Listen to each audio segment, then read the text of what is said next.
Hello, guys. Good morning, good evening, good afternoon. This is Jeff checking in again. I know it's been a little while, but I want to continue with creating the audiobook and video book for Meditations for the Independent Poet, a collection of essays on the art of business, on business and art.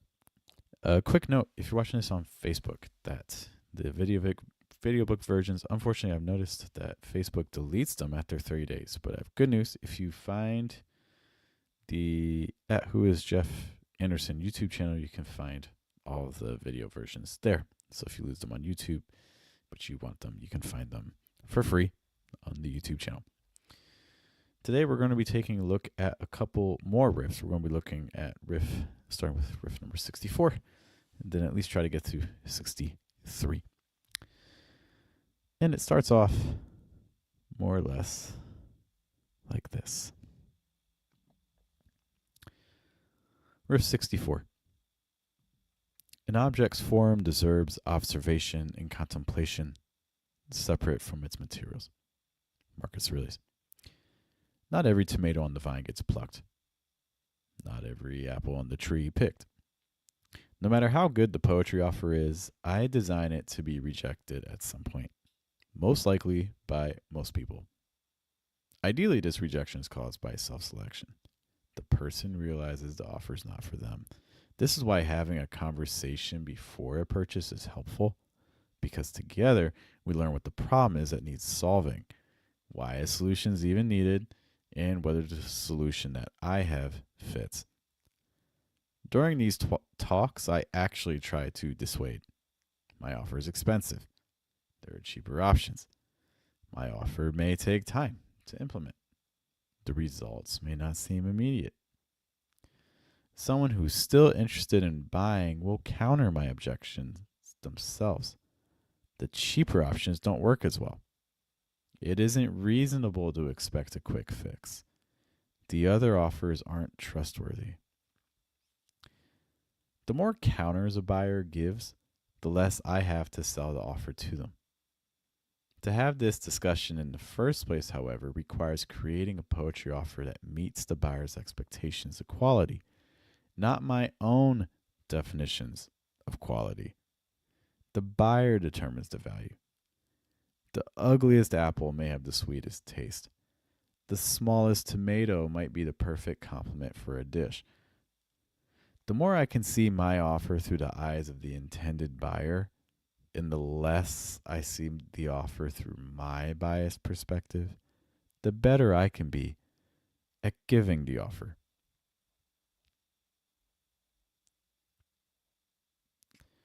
Riff number 63. Being part of a social system, every action belongs to social life. Marcus Aurelius. Not long after the final snow, and the ground is soft enough to give, I spot sprigs of green in the neighbor's yard beside an unopened bag of mulch. The eagerness of the tulip may be punished. There is the risk of a late frost, a hint of flurries in the forecast. Squirrels are hungry for bulbs. Deer have a taste for buds. Yet the green is welcome after a muddy, gray winter. The garden is full of little lighthouses beaconing the shore of spring. Of course, the tulip's not growing for me, but for the tulip. In early bloom means more light before oak leaves snatch up the sun. Bees and flies have fewer options to flock to. There's more time to flower and seed. Yes, the tulip's growing for the tulip, but the world around the tulip also grows. A poet exposed to the larger world may also be punished. There is the risk of being showered with bitter, cold critique, being misunderstood, attacked, and worst of all, maybe ignored.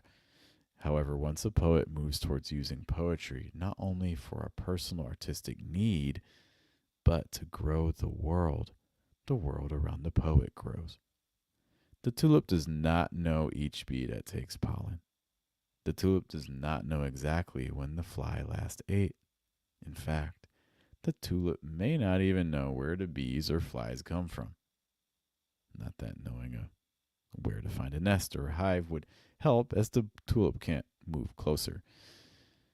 So, what lessons can the poet take away?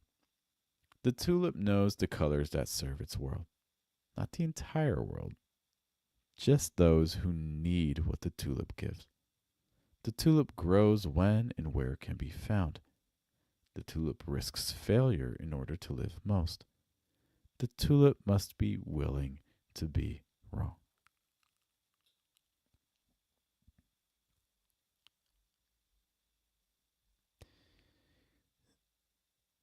Riff 62.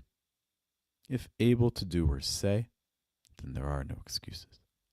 Marcus Aurelius. Today is the first week of spring, and the hint of a magnolia blossom whispers, I control how many people know about my art. I could stop reading this page right now, step out my door, and show the next 10 people I see what I've done. I could wrap my car with my words. Even with the curtains drawn, my windows are a writing canvas. I could write a line on every magnolia petal that falls and watch my voice skip down the street. I could mail a copy of my words to every neighbor on my block or in my building. Nothing is stopping me from changing my profile picture to my art. I control how many people receive my business card. Instead, I complain. I'm a writer, not a promoter. Ironically, I'm marketing even when I say I'm not a marketer. Every message I say is a story I tell myself in the world about myself. The magnolia has been saving energy for cold, bitter months to bloom today. The temperature a tick above freezing. Yes, the bloom is beautiful on its own. The beauty has the larger purpose of drawing the world in. The world is sap beetles and snout, flies and bees. Yes, the flower serves the tree. Yes, the flower serves the tree by serving others. Well, thank you guys for joining me on this journey. I'll be back hopefully tomorrow with another edition of Meditations for the Independent Poet, more riffs. A quick note as well that this weekend on Sunday night, right around 6 p.m., over at the Stanza, which is Columbus's first and only poetry dedicated venue, I will be releasing the chapbook excerpts, letters from Thomas Jefferson to Barnum and Bailey. If you would like to hang out with me for that, we're doing a live studio recording as well, because that's going to be the audiobook for that book and also the video book for that book. It's just a live studio recording of us doing the reading together.